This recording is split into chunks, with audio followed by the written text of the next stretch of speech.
Mm.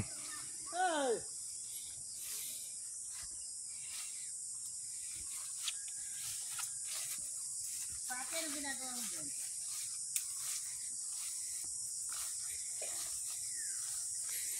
Itong tinatabasan ko, Erwin, tinan mo, natabunan na yung mga tanim kong pinya.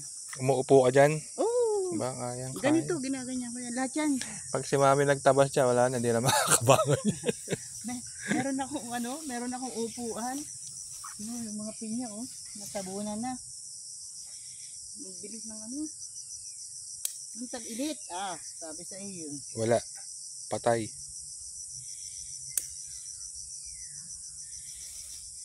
Hindi na makita yung mga tanim na pinya. Ganitong buhay ba gusto nyo? O... Ito, masarap na buhay dito sa probinsya. Hindi ka nabibili ng talbos. Mangunguha ka na lang. Pag masipag kang magtanim. Yung nadaanan ko nga sa tabing kali, nandun lang eh. Yun nga saan.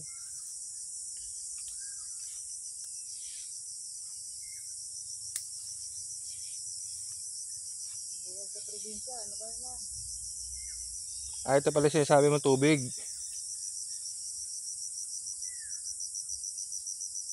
Sa may poso.